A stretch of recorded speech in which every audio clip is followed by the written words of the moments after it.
आज के ज़माने में जगत दुनिया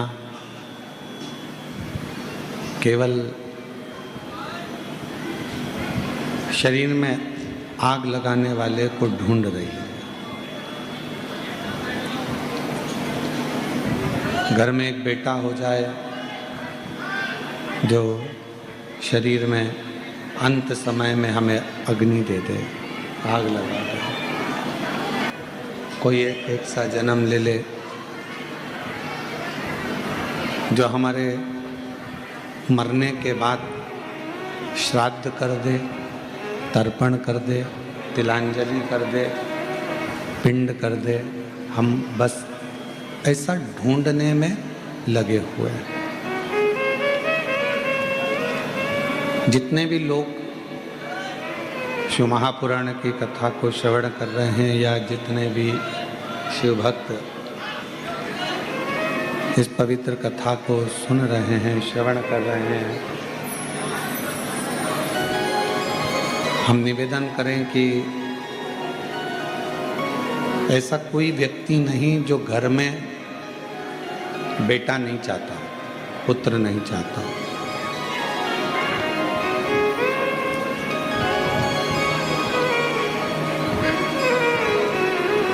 ऐसा कोई व्यक्ति ही नहीं है जो घर में पुत्र की कामना नहीं करता हो, बेटे की कामना नहीं करता हो, पुत्र की कामना नहीं करता हो, बेटे की कामना नहीं करता हो, पुत्र नहीं चाहता हो।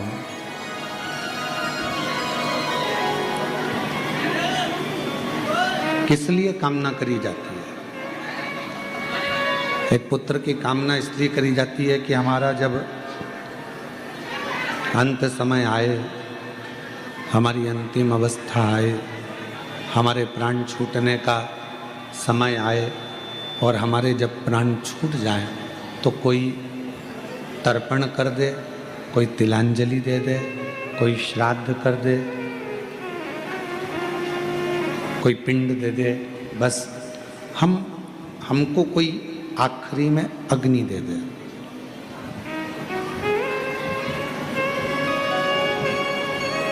मतलब तन को अग्नि देने वाला तो हम ढूंढ रहे हैं कि कोई हमारे घर में एक ऐसा जन्म ले ले, हमारे घर में कोई ऐसे एक ऐसा पैदा हो जाए, एक ऐसा कोई जन्म ले ले। पर शिव महापुराण की कथा कुछ और कहती है। डीले कम करके प्लेन करो। शिव महापुराण की कथा वर्णन करती है कि अग्नि देने वाला तो बहुत संसार में लोग मिल जाएगा, अंतिम संस्कार करने वाले भी ढेरों लोग संसार में मिल जाएंगे, पर अज्ञानता को मिटाने वाला संसार में बहुत कम मिलेगा। इसलिए परमात्मा से, ओगरदानी से, त्रिकालदर्शी से, कैलाशी से, अविनाशी से, शिवजी से प्रार्थना करना कि हमारे घर में अगर कोई जन्म ले तो ऐसा ले जो अज्ञानता को मिटाकर ज्ञान की राह को प्रशस्त कर दे और हमारा मार्ग सुलभ कर दे। कोई भेजो आके सुनो। तुम आओ आशीष।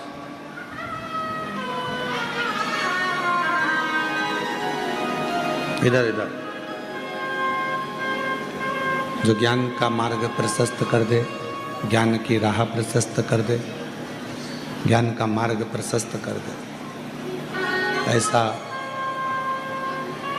कोई हमारे परिवार में, हमारे कुटुंब में, हमारे घर में जन्म।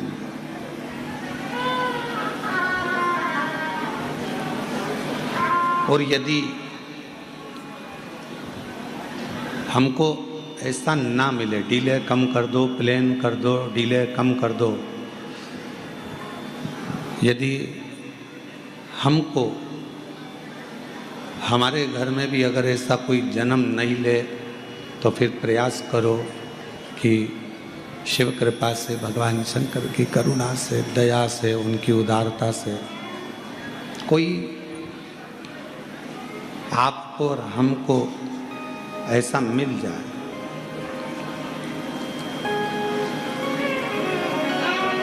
भगवान शंकर की कृपा से आपको और हमको संसार में कोई गुरु, कोई सदगुरु, कोई ऐसा संत साधक उपासक मिल जाए जो हमें अज्ञानता से दूर कर कर ज्ञान का मार्ग प्रशस्त करके परमात्मा के दरवाजे तक छोड़ दे, भगवान की चौखट तक छोड़ दे। हमने पहले भी कथा में कहा, आज फिर कहते हैं, मृत्यु लोक में जन्म लेना, संसार सागर में जन्म लेना सरल है।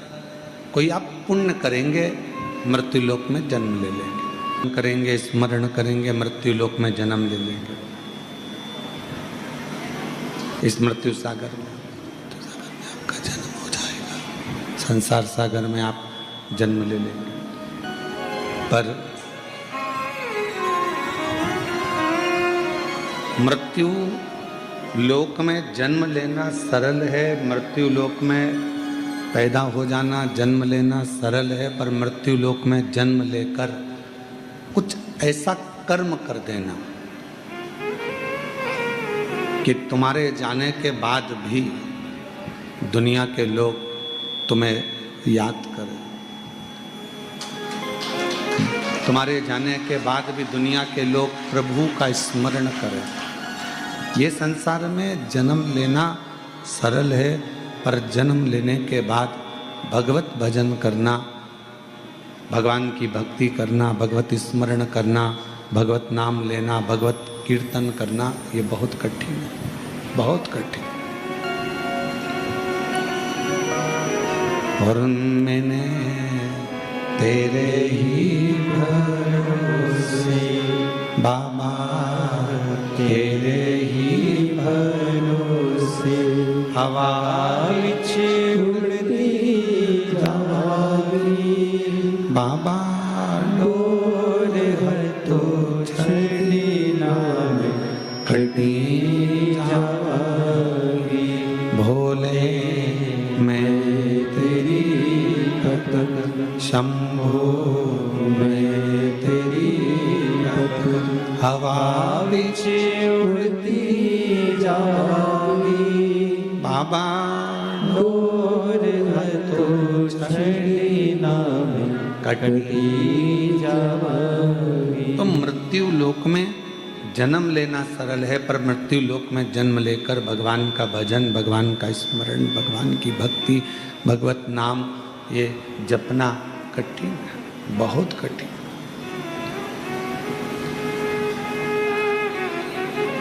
किसी मंदिर, कल कथा में कहा था कि किसी मंदिर में पहुंचना सरल है, किसी तीर्थ में जाना सरल है।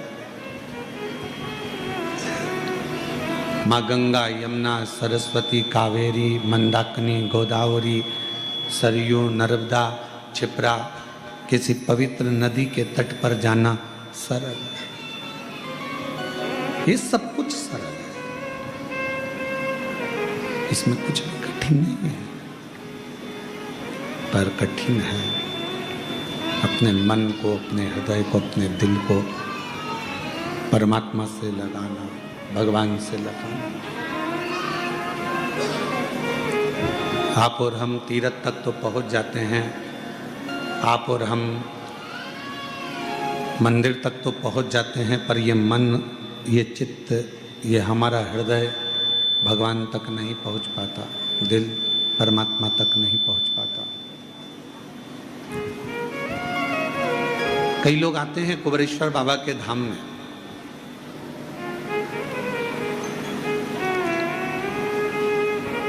झोली पसारते हैं, प्रार्थना करते हैं, विनय करते हैं, निवेदन करते हैं, विनती कर कर बाबा से खूब मांगते हैं और बाबा से मांग कर चले भी जाते हैं।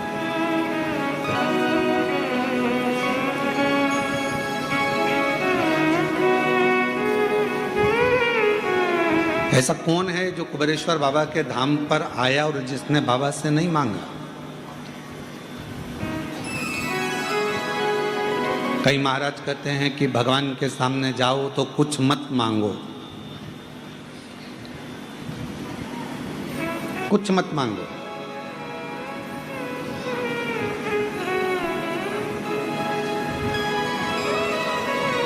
पर एक माँ और एक बाप, एक पिता और एक माँ ऐसी होती है जो अपने बच्चे को ये चाहती है कि मेरा बच्चा, तुम खुद अंदाजा लगाओ, प्रयास करो,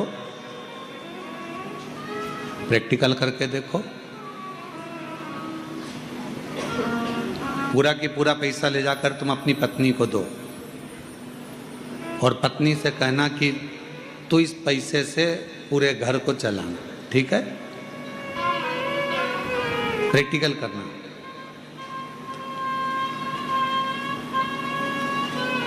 माँ बाप क्या कहेंगे कि हम बहू से लेकर क्यों चलाएं, हम बेटे से लेकर क्यों चलाएं, हम दूसरे से लेकर क्यों चलाएं। माँ बाप कहेंगे कि हम घर चलाएं और हमारे बेटा और बहू हमसे कहें, हमसे मांगे, हमसे लें,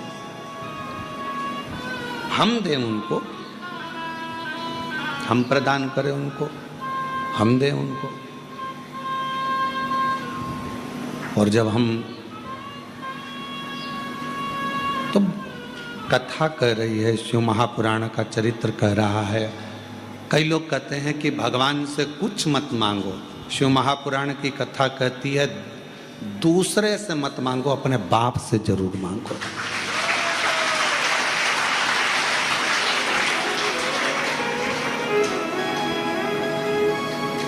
अगर उससे नहीं मांगोगे तो किसके दरवाजे पर जाकर मांगोगे? बोलो बोलो। क्या दुनिया तो चाहती है कि तुम अपने भगवान से मत मांगो, दूसरे के यहां चले जाओ।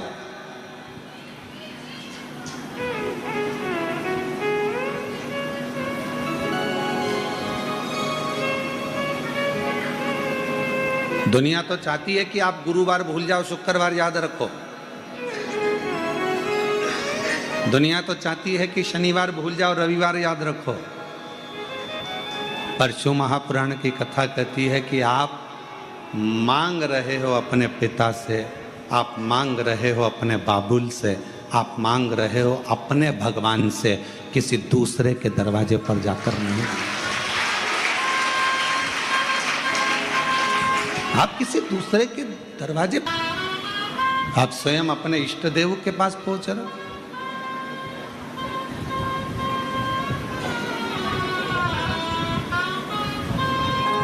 और हम उसके आश्रित होकर, हम उसकी आश्रितता में उससे जाकर मांग रहे हैं। किसी दूसरे से मांगने का हम फिर निवेदन है, आप परमात्मा से, अपने परमात्मा से जाकर कहो, अपने परमात्मा से विनती करो, अपने परमात्मा से विनय करो, अपने परमात्मा से निवेदन करो। दूसरे के दरवाजे पर जाकर नहीं कहिए, दूसरे से जाकर नहीं बोले।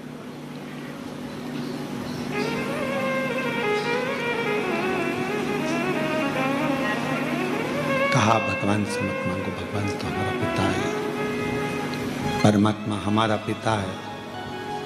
और जब हम परमात्मा के पास जाएं, फिर निवेदन है आप कुबेरेश्वर धाम पर कभी भी आना, कुबेरेश्वर धाम की भूमि पर कभी भी पहुंचना, आप उसको अपना बाप मान लो तो आना, और अगर बाप ना मानो तो बिल्कुल मत आओ, मत तो मत आओ।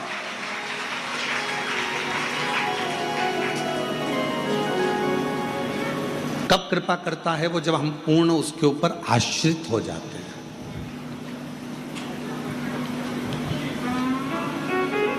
थोड़े दिन मन भटक रहा है यहाँ, थोड़े दिन मन भटक रहा है वहाँ, थोड़े दिन मन भटक गया कहीं कहीं कहीं कहीं, जहाँ तहाँ हम इस मन को भटकाते रह रहे हैं, मन को भटका रहे हैं।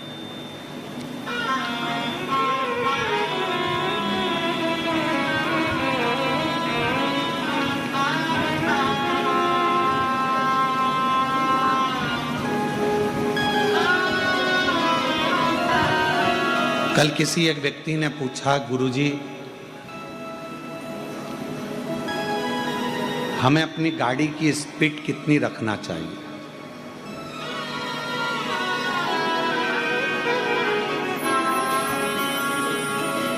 ये बात हमने पहले कही थी, वो जान कर कर पूछा कि हमें अपनी गाड़ी की स्पीड कितनी रखना चाहिए। हमने कहा जितनी तुम्हारी उम्र हो उतनी गाड़ी की स्पीड रखो। जितनी तुम्हारी उम्र है, 18 साल के हो तो 18 स्पीड रखो, 50 साल के हो तो 50 स्पीड रखो, और 60 साल के हो तो 60, 80 साल के हो तो 80, 90 साल के 90। तुम्हारी जितनी स्पीड को उतनी स्पीड आप रखिए। आपकी जितनी उम्र हो आप उतनी स्पीड रखो। जितनी आपकी उम्र उतनी आपकी स्पीड। बच्चे कहे कि हमें गाड़ी कितनी स्पीड में चलाना है, बुजुर्ग कहे हमें गाड़ी कितनी स्पीड में चलाना है, कोई कहे हमें गाड़ी कितनी स्पीड में चलाना है। तो जितनी स्पीड आपकी हो उतनी स्पीड में आप गाड़ी चलाओ। शंभू रे बाबा।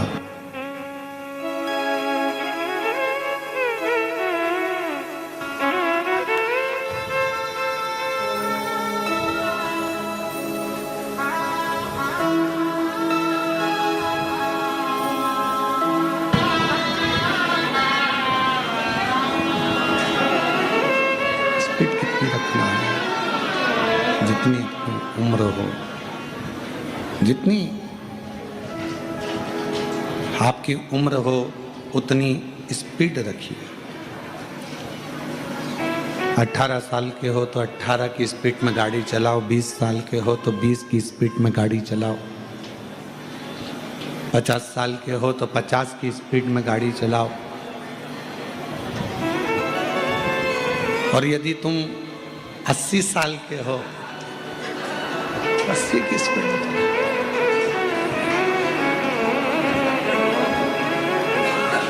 आई तुम कितने साल की हो? हाँ 72 की, तो तुम 72 की गाड़ी चला सकती हो।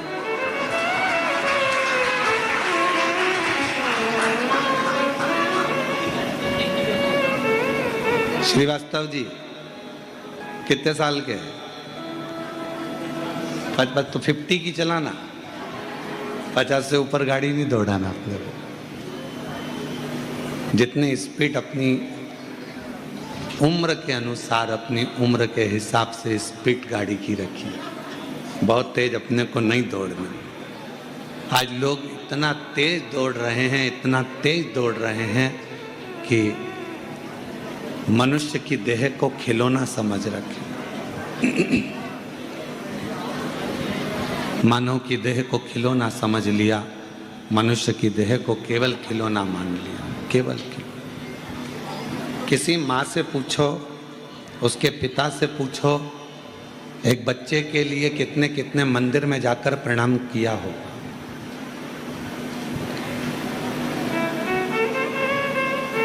एक माता पिता से पूछो कि एक बच्चे के लिए उसने कितनी जगह पर अपना सिर रगड़ा होगा।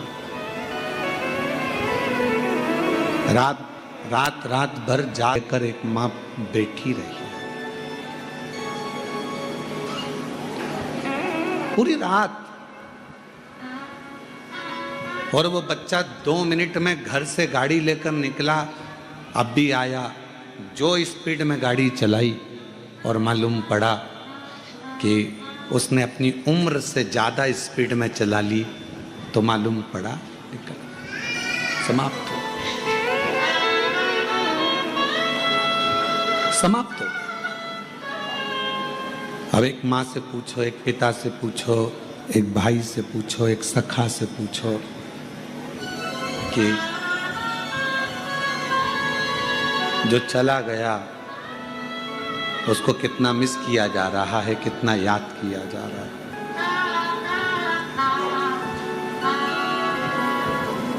कितना स्मरण उसका किया जा रहा है, कितना उसको पूछा जा रहा है। शिव महापुराण की कथा भी यही कहती है,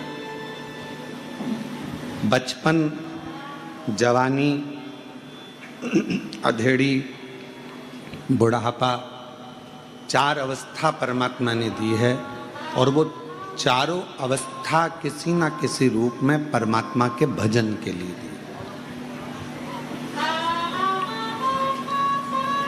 अपना कर्म करने के लिए, कर्म भी करो, भजन भी करो। कोई तुमसे कहे कि अपना घर छोड़ दो, परिवार छोड़ दो, कुटुंब छोड़ दो, नाते छोड़ दो, रिश्ते छोड़ दो, नौकरी छोड़ दो, सर्विस छोड़ दो, बिल्कुल मत छोड़ना। कह देना सीओर वाले महाराज ने मना करा है, ना घर छोड़ूंगा, ना व्यापार छोड़ूंगा, ना नौकरी छोड़ूंगा, ना परिवार छोड़ूंगा, ना मैं कोई बाबा बनूंगा, ना मैं कोई जोगी सन्यासी बनूंगा, ना मैं तपस्वी बनूंगा। मैं तो घर में रहकर मुख से एक बार श्री शिवाय नमस्तुभ्यम कहकर परमात्मा का हो जाऊंगा और परमात्मा मेरा।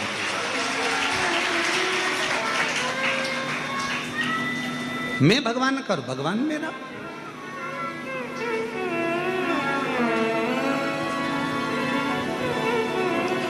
घर छोड़ने से क्या भगवान मिल सकता है?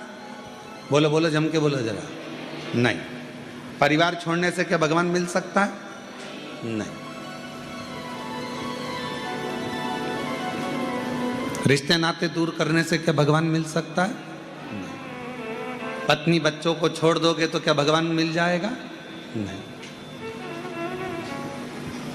हमने बहुत बड़े बड़े महाराजों को भी देखा है, वो अपना अपना उत्तराधिकारी ढूंढ रहे हैं। बड़े बड़े महात्मा भी अपना उत्तराधिकारी ढूंढ रहे हैं, मतलब अभी भी उनको ये लगा हुआ है कि मेरी इतनी प्रॉपर्टी को संभालेगा कौन, तो फिर महाराज बने ही क्यों?